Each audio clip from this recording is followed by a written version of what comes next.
वेगपूर्ण, स्तब्ध और मृदुल हो चुका होता है। हाल ही में मैंने एक दार्शनिक को उनकी मृत्युशैया पर देखा। वो उम्र के अलावा बूढ़े नहीं थे। उनकी मृत्यु उतनी ही मीठी और शांतिपूर्ण थी जितना उनका जीवन था।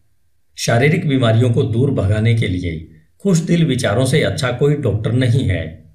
दुख और शोक की काली परछाई को हटाने के लिए सद्भावना जैसी तसल्ली देने वाली कोई चीज नहीं हो सकती।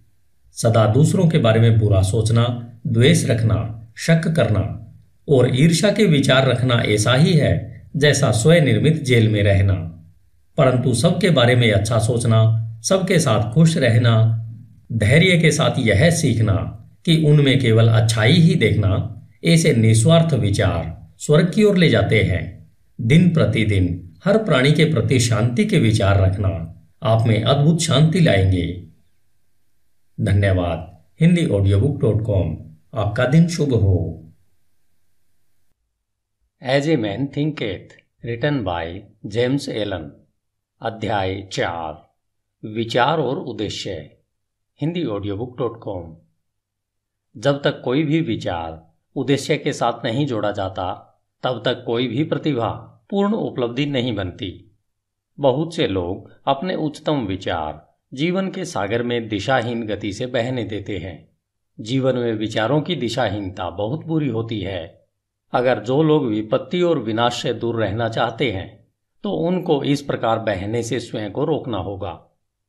जिनके जीवन में कोई मुख्य उद्देश्य नहीं होता, वे बहुत ही जल्दी तुच्छ चिंताओं, डर, परेशानियों और अपने प्रति दया रखने के भाव से ग्रस्त हो जाते हैं, और ये सभी कमजोरी के लक्षण होते हैं।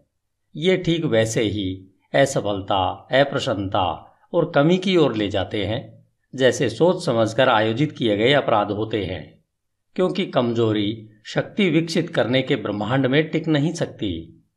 हमें एक न्यायसंगत उद्देश्य के बारे में विचार करना चाहिए। वह उसे यथार्थ बनाने के लिए कार्यशील होना चाहिए।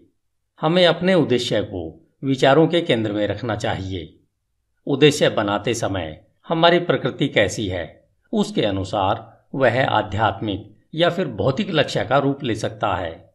परंतु वह जो भी हो, हमें उस उद्देश्य पर दृढ़ता से अपनी विचार शक्ति को केंद्रित करना चाहिए। हमें इस उद्देश्य को अपना उच्चतम कर्तव्य बनाकर उसकी प्रगति के लिए स्वयं को समर्पित कर देना चाहिए। वह अपने विचारों को क्षणिक रुचियों, चाहतों और कल्पनाओं के पीछे नहीं भागने देना चाहिए।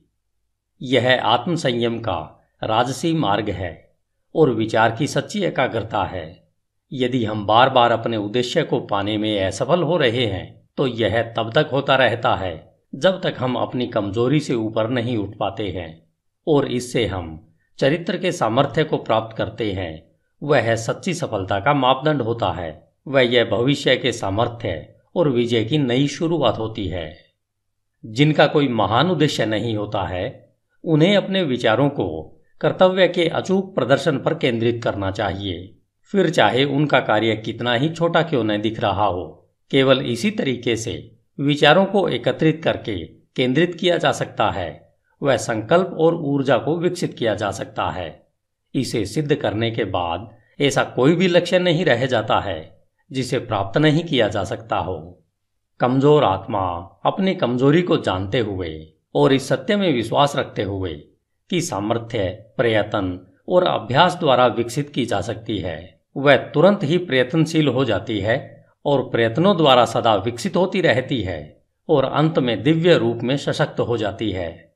जैसे शारीरिक तौर पर कमजोर लोग सतर्क और धैर्यपूर्ण प्रशिक्षण द्वारा अपने आप को सशक्त बना सकते हैं, वैसे ही कमजोर विचार वाले लोग सही सोच का अभ्यास करके अपने आप को सशक्त बना सकते हैं। दिशाहीनता व कमजोरी को दूर करके किसी भी उद्देश्य के साथ सोचना उन सशक्त लोगों की श्रेणी में पहुंचना है जो कि सफलता प्राप्ति के लिए एक मार्ग के रूप में पहचानते हैं और जो सब परिस्थितियों को अपने अनुकूल बनाते हैं, और जिनके विचार सशक्त हैं, वे बिना किसी डर से कोशिश करते हैं और कुशलता से उसे प्राप्त करते हैं। अपने लक्ष्य निर्धारण के बाद हमें मानसिक तौर पर उसको प्राप्त करने का एक सीधा मार्ग बिना दाएं बाएं देखे तैयार करना चाहिए। अपने अंदर छुपे हुए संशय व डर को शक्ति से निकाल फेंकना चाहिए। ये वे विचार